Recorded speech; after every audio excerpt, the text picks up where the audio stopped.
Okay. Right, in which case I will jump in because we are now 1 minute in. If anyone's joining late, don't worry, this is being recorded.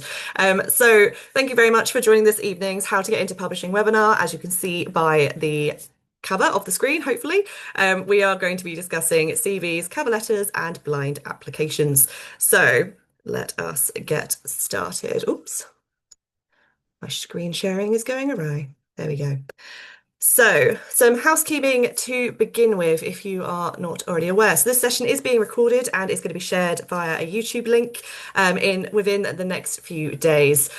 So, you'll receive a link via email and you'll be able to access the recording and watch it back. So, don't worry if you need to jump off for dinner or children or anything like that. You can also start sharing your questions in the Q&A function at any point.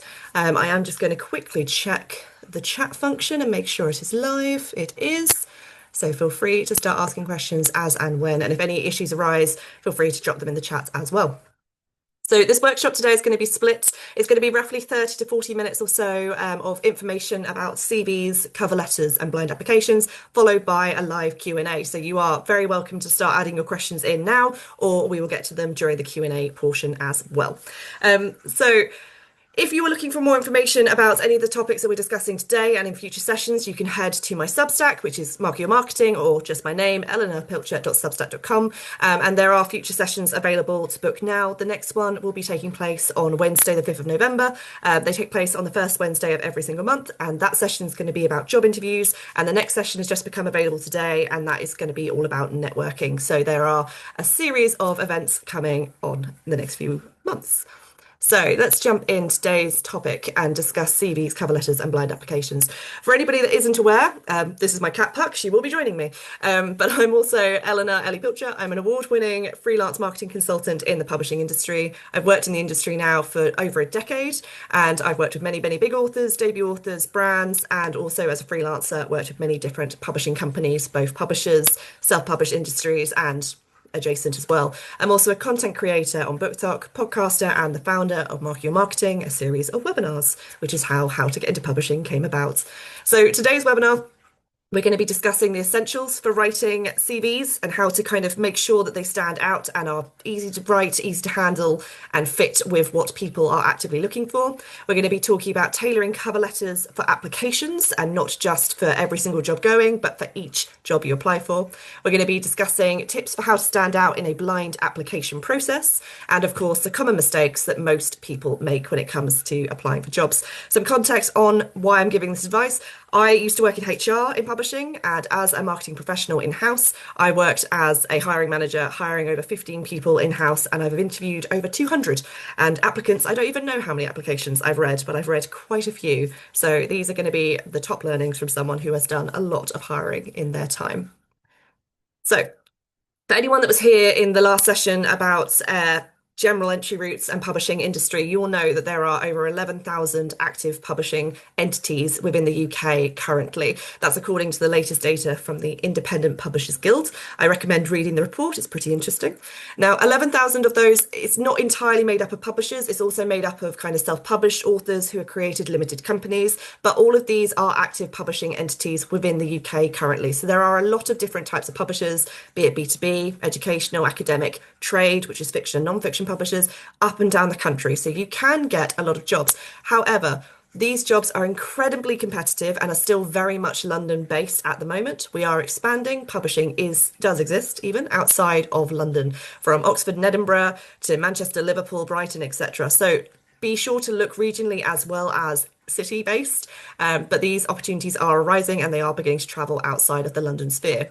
However, these jobs are incredibly competitive. On the last note, I spoke to a friend recently who had interviewed for an editorial assistant. The editorial assistant job had over 1,000 applicants in less than a fortnight. And then another friend of mine was interviewing for an audio intern. That job had over 400 applicants in 3 days. These jobs, entry-level positions, very, very competitive. So your applications really do matter. And if you want to stand out, you need to tailor them. You need to not rush them. And you need to use evidence and examples throughout all of these, be it CVs, cover letters, etc. So being at this webinar hopefully will help you in that role and that matter. But the other big thing, of course, is transferable skills. If you haven't worked in publishing, which many entry-level people have not and should not have done, you can absolutely still create very applicable, very strong applications using transferable skills and skills that you get from hobbies, skills that you get from industries outside of creating, outside of publishing. So don't worry if you are panicking about your CV or cover letter not looking very full. There are ways around this which are still applicable and can still get you a job in publishing, and we're going to be discussing that shortly. Right, so we're going to start with CVs, the basics of CVs. So this is a question I get asked the most actually about CVs, is how to structure them. What do you put in them? How do you make them stand out? What should they look like, etc. CVs, keep it as simple as you can. Stick to the basics of a Google Doc or a Microsoft Word document. One-sided, ideally, two-sided, absolute maximum. Your page should be A4, it should be portrait, a standard piece of paper size, standard margins, and the usual kind of 12-point with a basic font. So Times New Roman, Helvetica, Arial, clear, black and white, very simple. CVs are meant to be skim read. They are not something that we go into a lot of detail into reading when we're looking at applications, particularly if we're getting 400 plus per job. They are meant to be bullet points, one-liners, very quick and simple top line information about your experience. You don't need to go into too much detail in the actual breakdowns of what you did, how you did it, who you did it with. It needs to be more a case of, this is what I was doing, the job, the volunteering, the experience, the hobby. This is what skills came from that. Move on to the next job, experience, hobby, etc. The skills that came from that. You should still include your education, which is a thing that I find a lot of people tend to cut for space. A lot of applicants even like to cut them, but a lot of hiring managers will still need to know if you have the basics in terms of GCSEs. I don't know actually if the grading is different now. I think it's now numbers rather than letters, which is showing my age. But if you have 5 A star to C grade GCSEs, just put that one liner. Or if you've got A levels, and that's more applicable in terms of your age range, say you're in your 30s or 40s, having A levels or a degree of some kind, if you have a degree, just kind of leave it at the last kind of educational level you had. It's always important to include, just because people do need to know, hiring managers do need to know you have the basics. Degrees are not necessarily required anymore within the publishing industry. There are still 1 or 2 floating around, but the majority do not require a degree of any kind, but they do require the basics in terms of an English GCSE and potentially an A level or 2. So it's worth just having that as a sentence. In terms of the overall design, like I said, keep it simple. Designers, if you are applying to be a designer in-house, so an art director or a cover designer, they have more license to design up their CVs. However, the majority of people, it's just a cheat sheet of kind of the basic information about your experience and your qualifications. So keep it as simple as that. And always include the essential personal details. I have unfortunately come across CVs where they've included their name, but not their phone number or their email, which meant we couldn't get in touch with them. It's a silly mistake and one that costs them an interview. So always include personal details such as your phone number, your email. You can include your address. We don't tend to send anything via mail these days, so you can keep this off. However, a lot of people are going to assume if you keep it off, then you've kept it off for a reason. So I typically recommend you add your location. However, if say you're based in Scotland, but you're applying for a job in London or you're applying for a job in Manchester, if you don't want that to be a hindrance, just put in brackets, available to relocate, looking to move, moving to London with a date range, moving to Manchester with a date range, etc. Just to let people know that that moving element is completely not an issue if that's the case, or you're willing to relocate. It just gives hiring managers that kind of ease to understand, okay, they're applying for this job, they're happy to relocate, sorted, done. Whereas if you apply for the job in Manchester and you're in Scotland and that's not included, it will bring up the question of, are they willing to move? How quickly can they move? And it could be a hindrance. So having the basic details, keep it short and sweet. You don't need to design it up. And if you're not based in the area that you're actually applying for, just in brackets, add a note, willing to move, able to move, currently moving, planning to move, etc. In terms of the experience, so CVs, really, the keyword is top line. Everything is top line. It is the top line experience, the top line skills, the top line responsibilities. Everything should be short and simple. You don't need to worry about your experience being publishing or book related. If you've been in lots of different jobs for a long period of time, or you've done a lot of volunteering, or if you haven't done any of that and actually you're just starting fresh from school or university, so long as you have skills, you can absolutely put this into your CV as part of your experience. Entry-level applicants typically have very short CVs. That's the intention. It's your entry-level job. It's your first kind of career, so to say. So don't worry about that, but always focus on the skills and the transferable skills in particular. So I've listed a few: communication, organization, attention to detail, but you've also got creativity, innovation, and then actual physical skills such as photography and videography, podcasting, editing, etc. All of those hobbies are still applicable to publishing. If you have a hobby such as water skiing or horseback riding, unless you are actively pursuing a job in a publishing house or a publisher that has something to do specifically with horses or horseback riding, it's not going to be applicable. Therefore, it's not really worthy of taking up the space on your CV. So I would often say, unless your hobbies are genuinely going to impact your job or could be inclusive within a publishing job, there's no need to mention everything. Otherwise, everybody would be listing things for days because we all like a lot of things. So instead, focus on the hobbies that are the most relevant, focus on transferable skills. And if you're wondering where to find what transferable skills are relevant, we're going to come on to that when it comes to cover letters and job descriptions. I will give you a cheat sheet. But these skills can come from anywhere, not even in a job, but from volunteering or from a hobby or from even your education. If you've been a student and you've been working at student union, or if you've been handing in essays to a deadline, that's still applicable to time management, for example. Okay. I'm adding in a section about the personal statement because a lot of people don't know whether or not to include a personal statement or not. It's not compulsory, it is entirely optional. A personal statement typically sits at the top of a CV after personal details, so after your email, your phone number, there's typically a 1, 2, 3 line personal statement about you as a person and what you're looking for from a potential career, be it in publishing or elsewhere.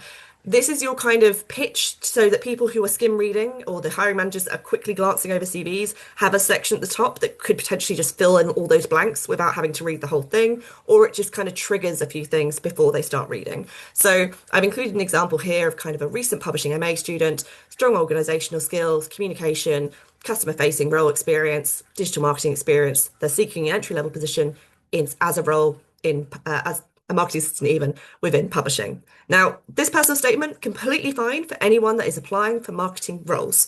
If, however, this person is applying for an editorial assistant job, a publicity assistant job, a sales assistant job, and a marketing assistant job, then this CV really will only be applicable to the marketing assistant job and actually could be very off-putting to the other 3 hiring managers who could be looking at the CV. So if you write a personal statement and you are putting in any kind of digital marketing or publicity or editorial specific keywords, then make sure that CV only goes to those specific job applications, or you need to have multiple CVs.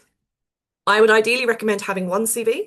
Your CV is the one that doesn't need to change that often unless you're gaining experience. But if you do have a personal statement and you do put in that you are specifically looking for a certain position, just make sure that CV always goes to that type of job and not to another. You do not want to be sending a job that says seeking a role as marketing assistant when you are applying for an editorial assistant job. It will instantly give you a black tick against your name. You'll probably not even get to the cover letter review portion of the application review. So just be careful of kind of putting in too much detail versus not putting in enough. So entirely optional, doesn't need to happen. You could easily cut that line entirely and use this as a singular kind of personal statement, maybe remove marketing as a whole in terms of a keyword.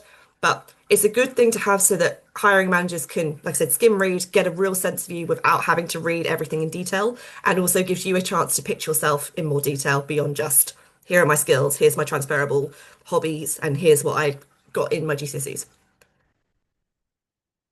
We're then going to move on to the cover letters. So CVs and cover letters are fairly traditional and not necessarily the be all and end all these days. However, it's good to have the skills because still a lot of smaller publishers, independent publishers will ask for a CV and a cover letter over a blind application, which we'll come on to. So when it comes to the cover letter, the basics of this is that every single cover letter needs to be tailored for every single job you're applying for. Even if you're applying for 3 jobs at the same company on the same day, the cover letters need to be different. The reason for this is that each job description will be different, even if minutely, even if slightly. And usually each job will have a different hiring manager. Not always, if I'm being honest. When I worked in-house, I primarily worked in marketing. However, if I was hiring for a marketing assistant and someone else was hiring for an editorial assistant or a publicity assistant, on occasion, I would be brought in to review those applications as well. I was doing it anyway.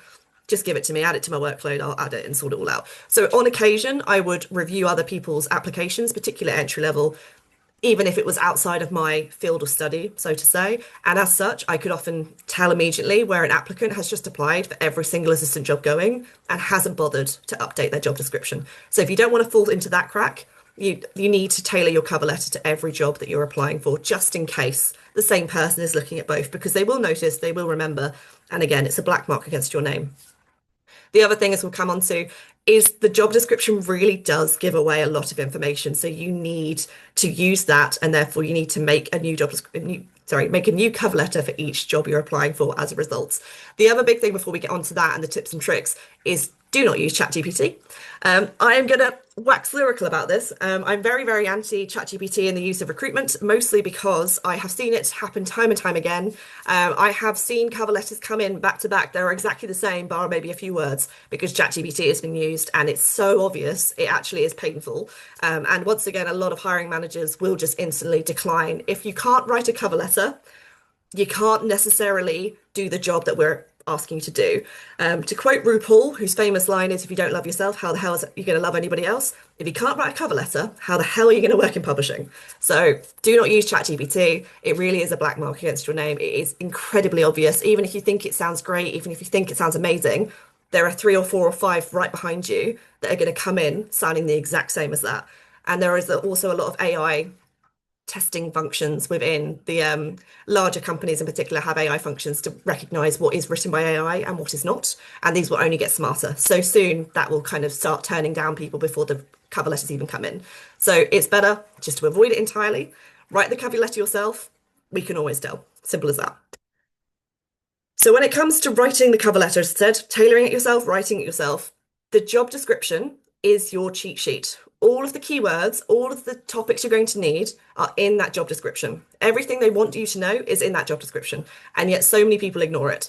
So thinking it's boilerplate. Yes, it is boilerplate to an extent, but there are always edits that are made by hiring managers because we're looking for something specific. So in the 3 people I hired last, the first person we needed was someone that could start straight away. So my highlight within the job description was talking about entry level, needed immediately, getting and going, kind of using that kind of language. The second person was someone we were looking for with really good social media and videography skills. So we put a lot of information into kind of social media, newsletter, using TikTok, using comfortable in front of a screen, etc., comfortable in front of a camera. And we really put that in the job description. The third person was someone who was really going to be good at admin and really supporting the team and organizational skills. So we put a lot more of those keywords in. It may seem really minor and it may seem almost impossible to find, but I guarantee there will be just a few more keywords that appear more often than the others. And that will be your hint to say that that is what they are specifically looking for in their applicant. Therefore, my cover letter should be tailored in particular to those skills. But it will be different for each job, which is why you need to tailor it for each one. So I've pulled an example.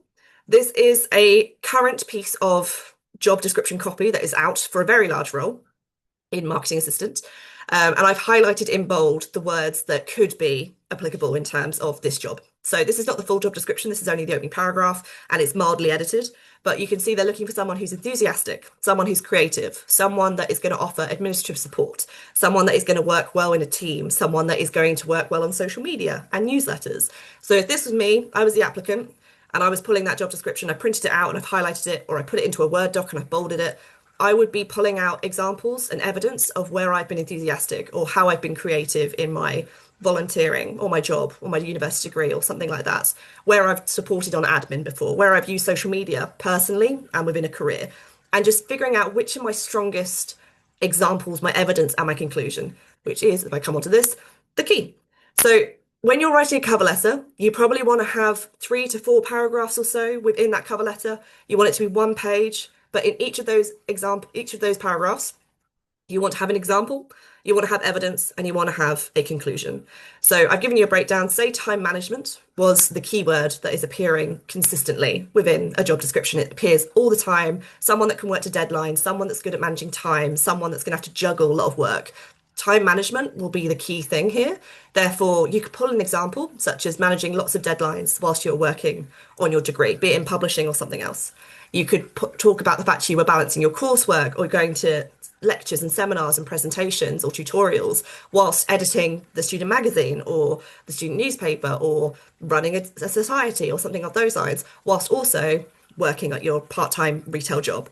None of this is necessarily applicable to publishing in the sense of it's book related, but all of this is applicable to time management. And since time management was a key skill that they were requesting in the job description, it is very much applicable in this case. You then just need to draw a conclusion. What did you learn from it? How has it helped you as someone that could work? How could it help the person you're applying to work with because of what they request in their job description? It's all about the example, the evidence, and the conclusion. And that's, I know it's the most simple sentence, but I managed multiple deadlines during my degree. This included balancing X, Y, and Z. And then this experience means I can prioritize tasks effectively, etc. That is 2 to 3 lines. That could be an entire paragraph. I would finesse it slightly. I'd bulk it up a bit more, maybe add a bit more evidence, maybe add a bit more of an example to it. But that is still a 2 to 3 line paragraph that could be very much used in a cover letter, which talks about a lot of your experiences, but also the fact you can time manage. You could then do that again with innovation or enthusiastic or admin. Pick two, like I said, 2 to 3, maybe 4 keywords. Use this example, evidence, conclusion, create a paragraph. There you go. You have a cover letter ready to go, which you can tailor to that job very easily just because of the keywords you've pulled from the job description. Use it as a cheat sheet, print it out, put it in a Word document. The information will be there, I promise. So the other thing with cover letters, very similar to CVs, you want to kind of keep it fairly simple.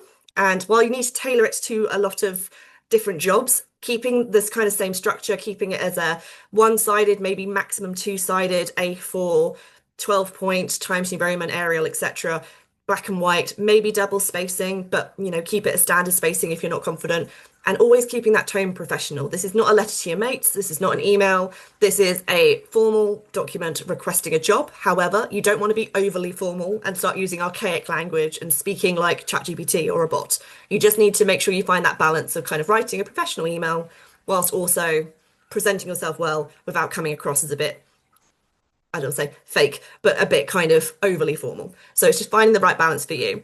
I also recommend not having dear sir or madam at the beginning. That's an example of being a bit archaic. It's an outdated term. You don't know if this is going to be read by a man, a woman, or both. So you can either jump straight in to your cover letter without any kind of dear sir to whom it may concern, or you could just start with dear hiring manager, dear Bloomsbury hiring manager, or Pang Mac hiring manager, whoever you're applying to, or indeed to whom it may concern. But usually most cover letters just jump straight into pitching you as a person, opening with a simple one-line structure about, hi, I'm so and so, I'm applying for this job at this company, just to prove that this cover letter was written specifically for that company, and then going down into your 1 to 2, 3, 4 paragraphs, and then finishing with a nice conclusion about why you think you're the right person for this job. Again, name dropping the company, name dropping the role.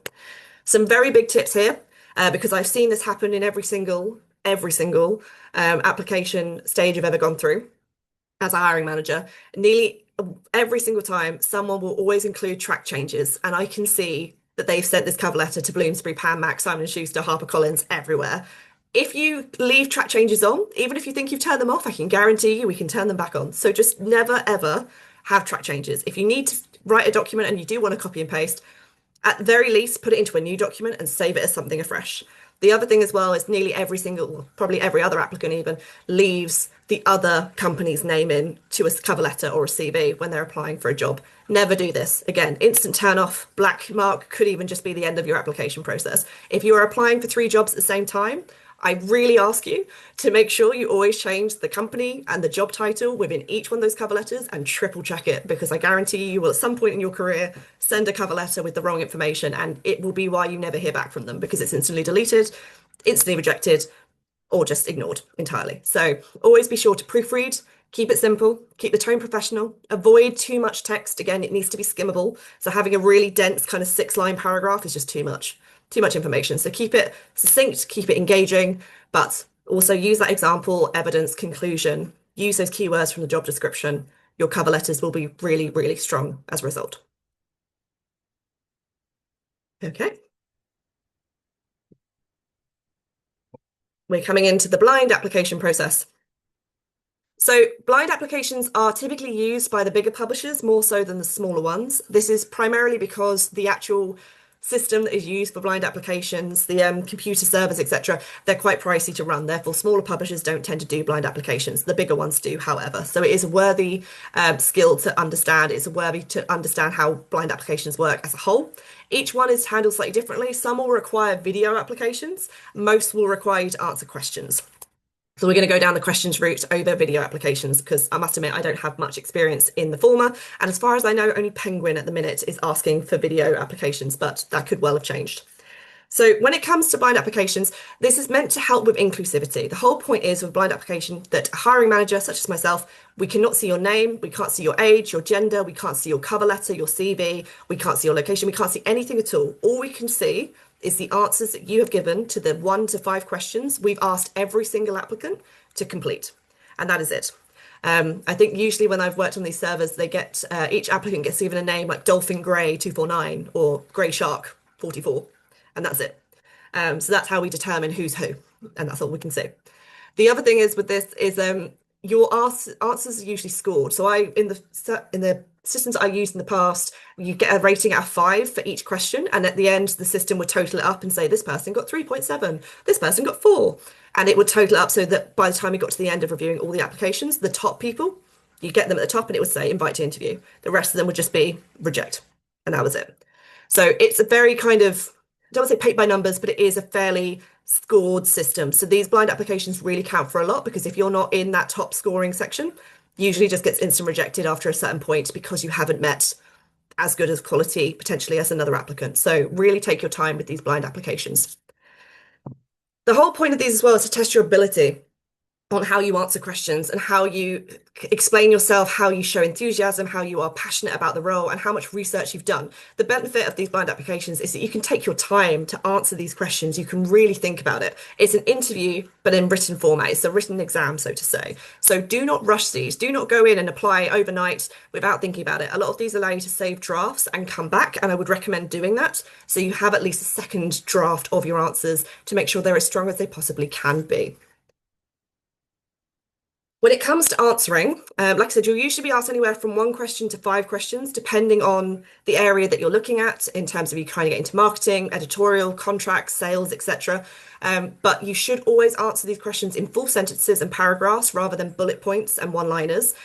Each question is a bit like a piece of coursework or an exam when you're at school. You should really, really kind of think maybe 1 to 2 paragraphs maximum, but really detail your answers to make sure that you answer the question, but also you are giving them as much information and giving them evidence and conclusion. It's the same example, evidence, conclusion as a cover letter, but you also need to really think clearly about how you're answering the question and make sure you don't go off on a tangent. Make sure that you really kind of answer what they specifically are asking you to answer, and also read the questions carefully. They're not meant to be trick questions, but usually there's something such as, can you give an example of a recent campaign? And by that, the keyword is recent. They want you to tell them about something that's happened within 12 months. So if I was hiring a marketing assistant, one of the questions I usually would ask is, can you tell me about a recent marketing campaign that has impressed you? It's not a trick question. I just want to see if you understood that I meant in the last 12 months, and also to get a sense of your understanding of the current book market, the current book publishing. It doesn't need to be the world's best answer, but if someone were to start talking to me about Alchemized, the book that's just recently come out, and how it's been everywhere on their TikToks and how they've seen influencers talking about it, and they've seen this, that, and the other, and the bookshops, how they've been supporting it, that would impress me. Whereas if someone starts talking about a classic, as much as I love classics, or as a book that came out 5 or 6 years ago, that to me suggests they haven't read the question properly. Even if it's a brilliant answer, it just suggests they haven't read the question properly, and they maybe don't understand enough about the current market, because I was actually asking about the recent campaigns, the recent market. So always read the questions carefully. They're not tricks, but there may be some information in there that just is actually quite important. So recent, if they ask you about a marketing example, never give an editorial example, because that suggests you're not applying for this job, you're applying for another job. So always answer the specific question and make sure it's relevant, make sure it's recent.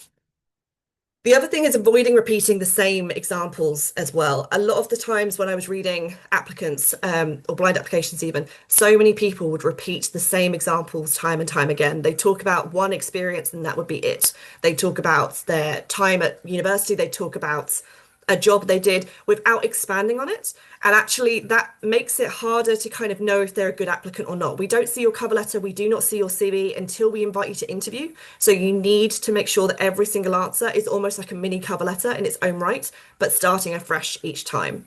The other big thing is not referring to other answers. So if you say in answer one that you had work experience, for example, at HarperCollins, and then in answer two, you put, as I said in my previous answer, we won't actually see that. Half the time, answers are jumbled, so it remains inclusive. So we never think we're just reviewing one applicant at a time. You could review question one and then question three. It really mixes and matches, so it's always blind. So never refer to another question. Always, like I said, treat each answer like an individual cover letter for an individual job. Answer that question specifically, full sentences, never one-liners, full examples, evidence, and conclusions, and never refer back to anything you've previously talked about in order to make the most of each question. So if you want to stand out, like I said, you've got to stay relevant to the role.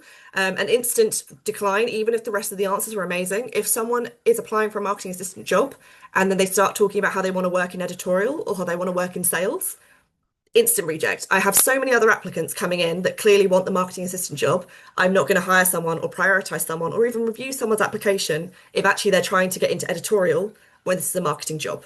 So always apply for the role that you're applying for and do not go off into a tangent, even if your desire is to be an editorial and you're applying in marketing just to get your foot in the door or to see what marketing is like. Don't talk about other industries or other departments. Focus on the job you're applying for and how you can do that job, and that's it. You should always proofread your answers. So if a typo happens, as they always do, it's not the end of the world and you won't be penalised for that. You might be penalised if a lot of errors come up, particularly if you're using attention to detail as one of your big things. So if one of your big transferable skills, you have great attention to detail, and yet in that paragraph alone, I find 2 or 3 typos, it's going to be a mark against your name. So always proofread your questions. Don't worry too much if a typo happens, but you don't want many typos. If, more than one is a bit of a worry. So always proofread, ask someone else to proofread if you have that person nearby, or leave it for a bit. Like I said, save a draft, go away, come back, fresh eyes, you'll always find one. 1 second. Excuse me. The other thing is take your time. So I know I speak fast. I know I do tend to rush things, but when it comes to applications, I take so much time. Now, if something has a time on it in terms of the deadline is in the next 2 hours, I understand. However, if the job has just gone up, even if that job gets 1,000 applicants, it will still be up for a couple of days usually. So at least take your time to begin with. Take a breath, proofread your questions, go away for an hour, go make a cup of tea and come back at the very least. Do not let your application appear rushed, because we can tell when it's rushed. And it just usually just puts you in a bad light when you could have been in such a better light. We know those skills are there, but if you rush it, it just comes across as rushed. So take your time. Like I said, don't refer to your previous answers. We just can't necessarily see each time. And also it loses space. It loses the chance for you to give more evidence about how strong you are as an applicant. So always refer back, or rather, do not refer back. In terms of the common mistakes, and this is one of the last slides, these are the things that genuinely do come up the most. So when people overload their CVs with lots of personal details and irrelevant hobbies, it's not a bad thing necessarily. Usually it's a sign that they just don't feel they have enough experience yet. But I guarantee you there'll be transferable skills somewhere within these hobbies that could be relevant, but just overloading with lots of details about how much you love things or how much you find joy from such and such isn't enough. You need to find the transferable skills that would be relevant to publishing, and then you can include them. Otherwise, it's just wasted space. If your CV isn't a full one-sided piece of A4, that's necessarily your sign. That's not necessarily a bad sign, but it's a sign potentially to go out and get more experience through volunteering, through social media, through freelancing, through attending events, anything like that, just to try and build up a bit more of that experience, which can be done at any time. And given that there are so many applicants, it is very unlikely, and this is just a common thing, and it's the same for me 10 years ago, it'd be the same for anybody now, it's not necessarily going to happen on the first application. So you have time from the moment you start applying to build up that experience. And even as someone that works in publishing, I'm constantly upskilling. I'm constantly finding new experiences. So don't worry if your CV is looking a bit underloaded at the beginning. That will come with time, and you can find ways to do that. But it's better than overloading your CV with lots and lots of details that just aren't relevant to the publishing industry. The other thing, as I said, is cover letters. You really need to tailor it for every single job. Yes, there will be similarities across each. You're more than welcome to look at a previous cover letter and then make tweaks, but you really do need to tailor the cover letter for every single job using the job description as a cheat sheet. The information is there. Everything they want from an applicant is in that job description. So just use it. Go through, highlight those keywords, bold them out, make sure they're incorporated into your cover letter in some way. Make sure you have that example, make sure you have the evidence, and make sure you come to some form of conclusion, and your cover letter will stand out. Do not use ChatGPT. Just do not use it. I beg you. For me, just do not use ChatGPT. It's just obvious. It doesn't come across well and it paints you in a bad light, particularly if when it comes to interview, if you do get to an interview stage, they will use your cover letter or blind application as potentially a foray into a question. If you can't remember because ChatGPT wrote it and actually it has nothing to do with your experience, that is going to make you look like a fool. So do not use ChatGPT. Really, it's not going to help you in this case. When it comes to blind applications, don't refer back to previous answers. Always write new answers even for each question. Make sure you're answering the question that is being asked and not going off onto a tangent or talking about something completely different or a different area. Make sure you use that real estate to answer the question as effectively as possible using the same example, evidence, and conclusion. Just don't ever put NA, don't ever skip questions. Make sure you use all of the space.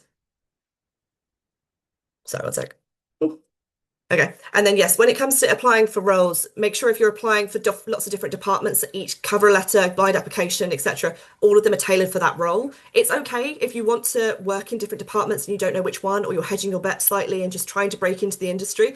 Absolutely fine to apply for a sales assistant job, a production assistant, an editorial assistant simultaneously. Not an issue. Just make sure, however, your CV, cover letters, and blind applications are tailored to the job you are applying for, not to every kind of job going. If you want the job that you're applying for, given the number of applicants, given the competition, make sure everything's tailored to that one job. Otherwise, you'll stand out for the wrong reasons, and that's just never good.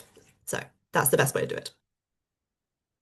Okay, so key takeaways from that, because that was a bit of a speedy Gonzalez, but we have 20 minutes to kind of do Q&A, so start filling them in. I can see a few are coming in, but feel free to send in more. But professionalism counts when it comes to applications. People may overestimate them or underestimate them and think the interview is more important. But given the number of applications, it really, really matters to proofread as effectively as you can. Avoid those shortcuts when it comes to AI and just reusing the same content time and time again, and taking the time as much as you can, even if it's just half an hour with a tea break in between, to craft a really strong application for every single job. I applied for 75 jobs before I got my first one. I had a spreadsheet, it was color coded. Most of the time I didn't hear back from any of them. However, you have to keep going, and the jobs I did hear back from, all of them had tailored cover letters, and I was prepared for each and every single one of them. And when it came to interview, I actually got offered all of them, but ended up going with one. So it's the case of if you're prepared at this stage, you'll be prepared at the next stage, which is interviews, which we'll be discussing, as I said, on the 5th of November.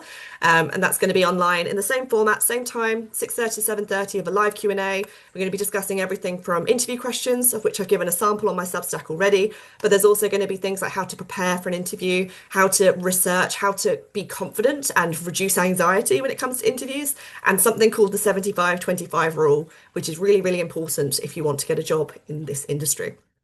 Right, I'm opening the questions now. So hopefully the live chat is open now. I'm still sharing the screen, so I can't see it at the moment, but I can see the Q&As. I can see a question from Ariana. Do you have CV cover letter advice for recent graduates with no publishing experience looking to land their first publishing roles? So yes, absolutely. If you're a recent graduate, which I know many people will have been, who are joining this call, you have your experience when it comes to being a graduate. Now, you don't need to have had a publishing MA. You could have, I had a history degree, for example, but you could have any kind of degree going. So long as you did any kind of working to deadlines, if you did any sort of teamwork, be it a coursework or a course project, a seminar, a lecture, if you've done any public speaking, if you did any kind of part-time work for your university or indeed retail work or anything to kind of boost the bills, etc., all of that will be transferable skills that you can use on your CV.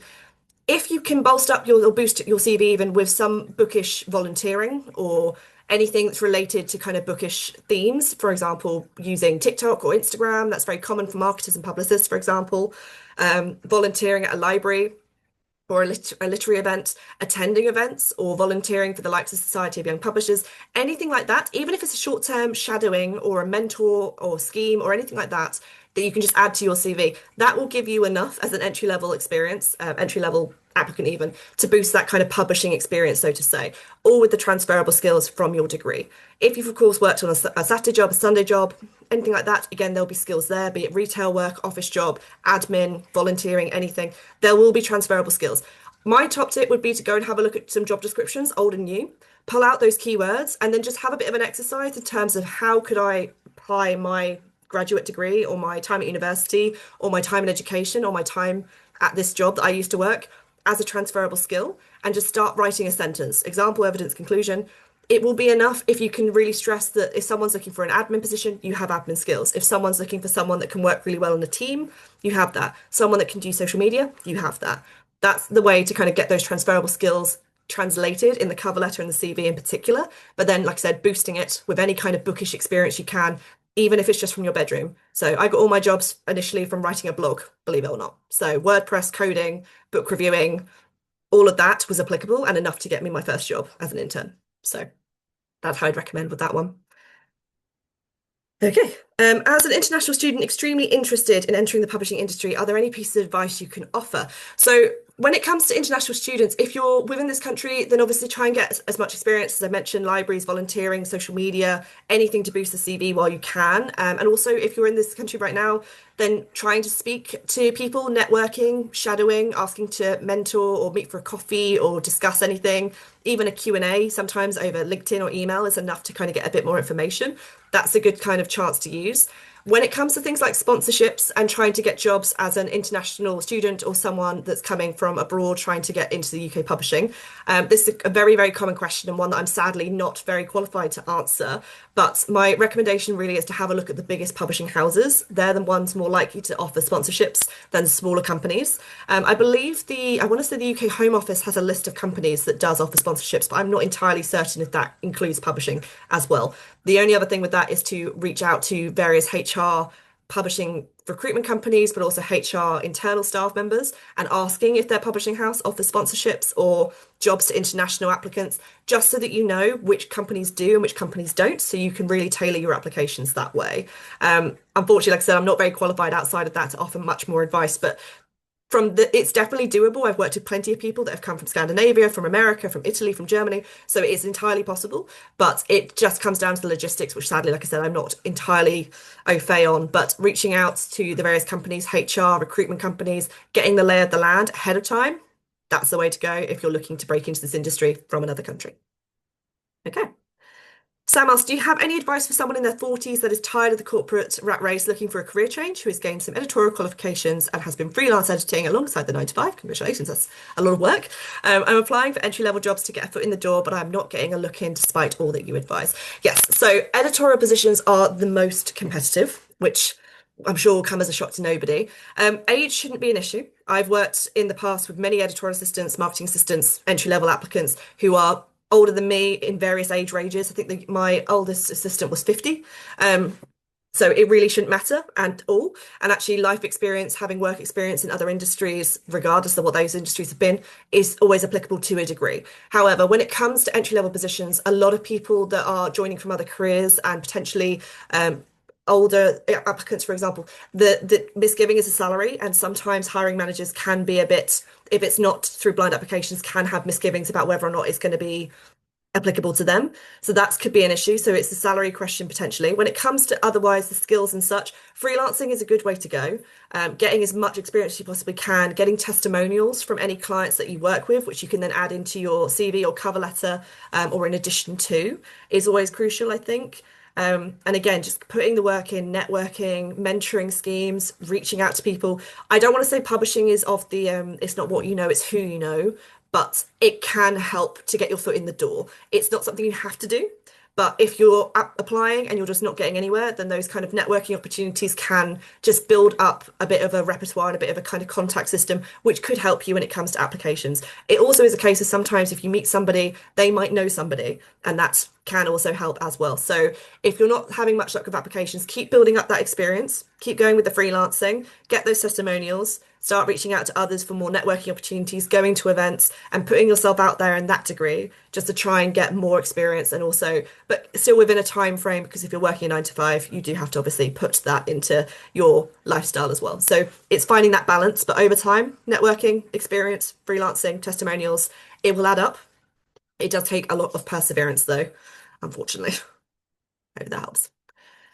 All my work experience in hospitality so far, although I plan on doing a MA in publishing, what transferable skills from hospitality could be emphasised in applying for jobs in publishing? So depending on the area of hospitality, if it's public facing or customer facing, then obviously you have that communication skill with customers. If you have to handle any issues, for example, complaints, or if anyone's got any time management issues, things like that, you can also factor that in. So that's problem solving, that's time management skills, that's communication, as I said, innovation potentially if you've had to find solutions. That also comes under problem solving, of course. The other thing as well is if you've had to work to extra hours or you have admin skills, things like that, you can add that in to show that you're, I don't want to say a grunt worker, but you're someone that is willing to put the hours in and to fulfill the needs of a team, which could come into team management as well and being an independent worker, but also someone that can work well in a team. So it's just finding ways to kind of pull apart even the bare minimum of what you've done and making it applicable to publishing just through those transferable skills. I used to work in a garden centre. I worked in a garden centre for 5 years and it had absolutely nothing to do from publishing, as far away from publishing as you can imagine. However, that problem solving, the ability to stay calm in the the drama of working in a garden centre, who knew?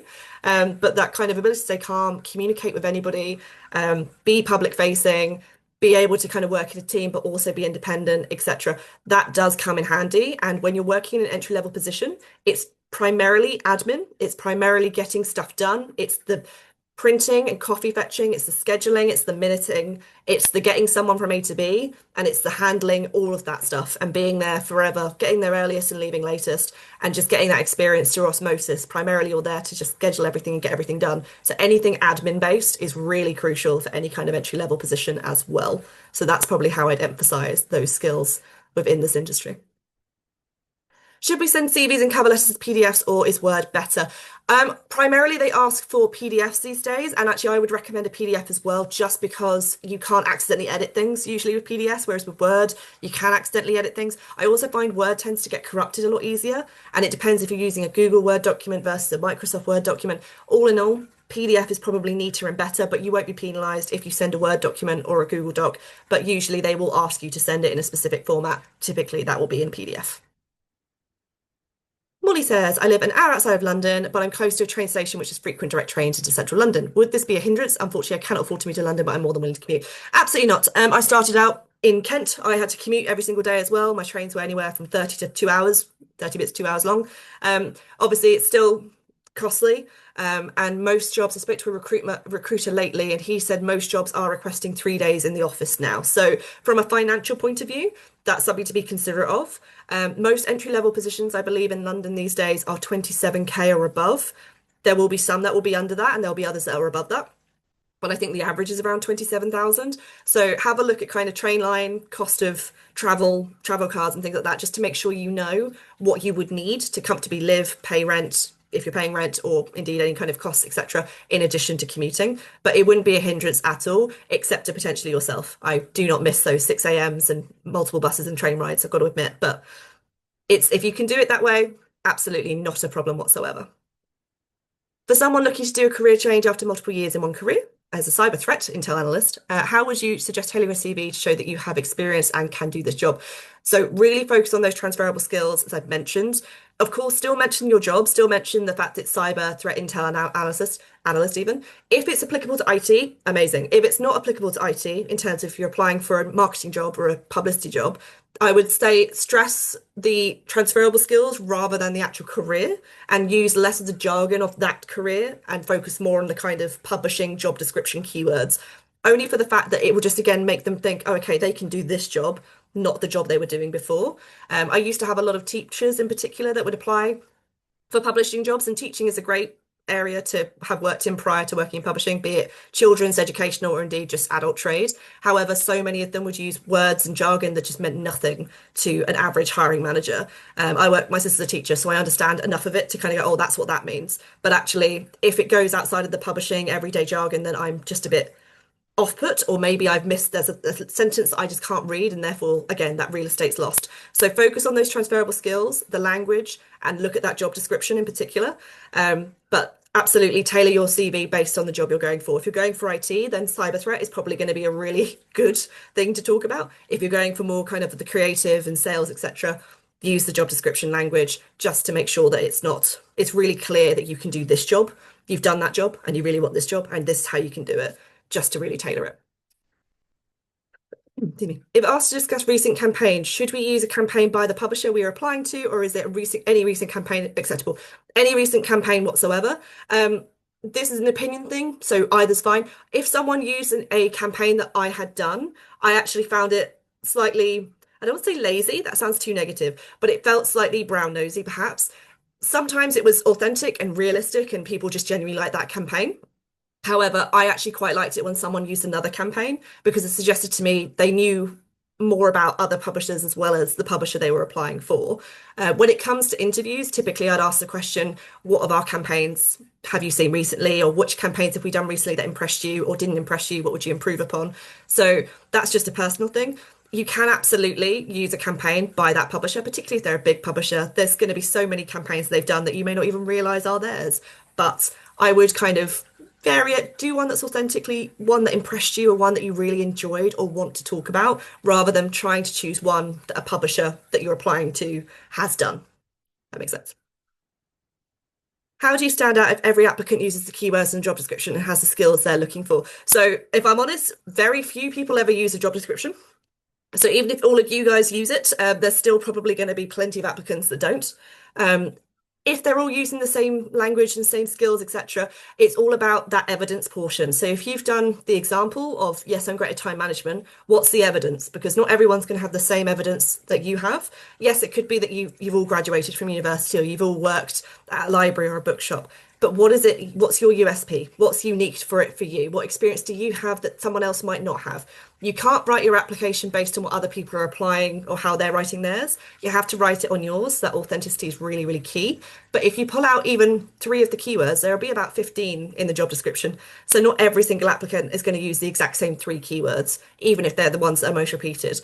You've got to find the ones that suit you, that you have the most evidence for, that you think are the most important from the job description based on your interpretation and also your strengths, and ultimately what evidence you have and your USP.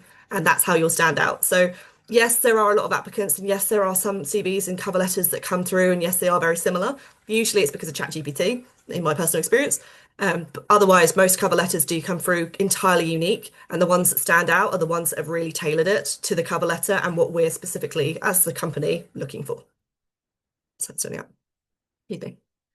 Can you provide a suggestion for the order, like personal statement at the beginning, work experience according to chronological order, or ones that are close to the job we're applying for, educations, etc.? Yeah, so you are very welcome to ignore me on this front, but my typical recommendation would be personal details first, a personal statement if you're doing one, like I said, entirely optional, then go straight into work experience, because that's the most crucial thing that we as hiring managers want to see. What was your last job? So starting chronological order, keeping it brief, keeping it bullet pointed, including the most important details, the USPs, the examples, the evidence, the experience that someone else might not have, or experience that you're very, very proud of. And then going in, usually education and then additional skills, hobbies, extras, things you want to maybe tell us about, be it a testimonial from any freelancing you've done, be it qualifications you may have done extra, be it on Skillshare or Coursera or at university, things like if you have the ability to use Photoshop, or Lightroom or anything like that, that's applicable. And of course, if you've won any awards or if you've been a Society of Young Publishers volunteer or team member, etc., all of that is helpful. And if it's not necessarily a job, but it's part of experience that you've had, i.e. you've done volunteering or you've attended an event, a literary event, you've been mentored on the SYP scheme or the BMS scheme, all of that, be sure to kind of add it in, but that can be at the end. So usually personal details, personal statement, work in order, education, and then extras, so to say, is usually how I structure it. But like I said, feel free to ignore me if you prefer it in another format. Some people have extra details on the side and they keep everything in the middle. Like I said, I recommend keeping it short and sweet and very simple, but each to their own. Do you think when you apply for a job, affects chances of success? For example, if you see a job advert quite late, is it still worth applying? Or sometimes I feel rushed to apply if I see a job advert the same day as it's released to get an early application ASAP. This will really depend on the publisher, which is probably no help to anyone at all. So when we were hiring for that assistant who we needed straight away, we were, and I say we, I as the hiring manager was reviewing every single application as soon as it came in, and I was inviting people to interview as soon as I'd read those applicants and ranked them in kind of order. Other jobs, so the last job I did, I left up for 2 weeks. I didn't look at it once. And I just went through 2 days. I read every single application and then I ranked them in that way. So it really does depend on the job. If they're kind of suggesting they need someone ASAP, then yes, trying to get an early application is key. But I'd never ever say, if the job is up 2 hours ago, apply instantly. Because usually it's still going to take at least a couple of days for someone to get through the applications at all. So it doesn't necessarily hinder you. If your application is last, again, doesn't necessarily hinder you unless they started interviews early, in which case they may not be looking at applications. So all in all, I'd say better to apply early than late, but you don't have to apply immediately. Usually you can take that time, like I said, to get it right, particularly if it has only just gone up. Definitely take your time then. Okay, I'm aware of the time. I'm going to try and get through as many as I can. How do you best recommend that career changes tailor their CV, especially the industries they're moving from are quite different, e.g. finance? Again, transferable skills, focus on that, avoid the jargon, but really kind of look at the job descriptions. It doesn't have to be a current job description. It could be past job descriptions to give you a sense. Tweak your CVs. The other thing as well is if you are coming from a different industry, but you know you want to work in, say you want to work in editorial, that's the time to start networking and speaking to editorial managers, directors, seeing if they'll talk to you, see if they'll review your CV and give you encouragement or recommendations to how it could be tailored better for editorial. You can ask anyone in publishing. However, if you know you want an editorial job, it's always good to get an editorial hiring manager's kind of feedback. So that's the other thing to do. But I'd really focus on the transferable skills in particular. Excuse me. Are there opportunities for part-time entry-level publishing roles to do alongside a part-time degree? There are very occasionally temp roles, usually outside of trade. So if you're looking at B2B or science, technical, medical, so that's STM publishing, sometimes educational, you can usually find temp roles. And it's always good to kind of talk to publishing recruitment companies about temping, because they usually are the ones that are contacted about that. Because if someone needs a temp, they usually need them immediately. And publishing recruitment companies have those temps on retainer. So it's worthwhile signing up and speaking to a recruitment company about that topic in particular. Most other publishers won't put part-time roles up, mostly because they usually are short-term. They usually can be filled internally, or they can again go to a publishing recruitment and get someone instantly. So freelancing is probably a better bet than a part-time entry-level publishing role. And when it comes to entry-level, most roles aren't part-time because entry-level roles are so widely, there's so many applicants trying to get full-time positions, they're more likely to hire someone full-time rather than part-time. So apart from things like booksellers at Christmas and things like that, I'd really say look at temping or look at freelancing rather than looking for part-time entry level, because entry level roles particularly aren't often put on websites as well, because it costs money to put on the bookseller. It costs, I think, about £900 to advertise a job. So a part-time job would get a lot of applicants, and usually it could be filled by someone also hiring for a full-time job. So yeah, that's kind of where I'd say with that. It's not impossible, but it's rare. So freelancing, recruitment companies, I'd recommend.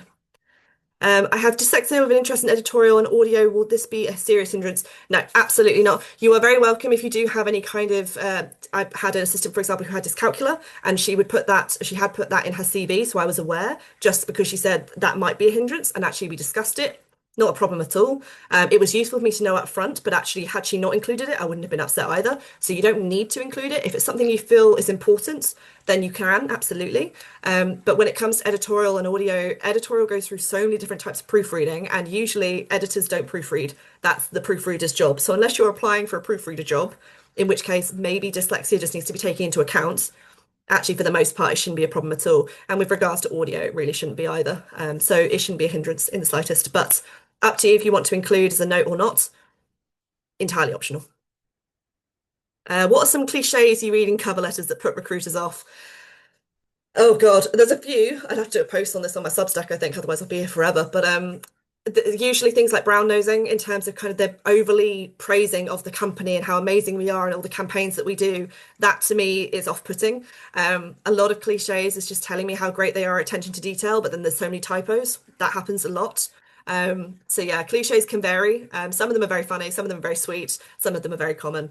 I'll have to do a whole post on it at some point, but usually just being overly formal, making those silly mistakes like typos and attention to detail, putting the wrong company name in, and just being overly praiseworthy of the company when in actual fact it's a bit off-putting because it's not necessarily authentic. Um, Okay, if a hiring manager is only skimming CVs, is a hobby interest section important? Yes and no. Not, it's not necessarily important, but actually when you skim, if you catch your eye, if something catches your eye, then it catches your eye. So if someone, for example, is putting all this detail about transferable skills and at the bottom they say they have a qualification in Adobe, that would catch my eye. But it won't necessarily have come up in their other section if it wasn't applicable to work that they were doing. Vice versa, if someone catches my eye as someone puts even they've got 200,000 followers on TikTok, regardless if it's BookTok or not, that will catch my eye. So yeah, it's sometimes skimming is kind of skimming CVs is not a terrible hindrance, but it's important therefore to have those little extra details that may not be applicable to a job or for a work experience point of view, but could be applicable elsewhere and therefore to a job. Okay, two more questions and I'm going to wrap up quickly.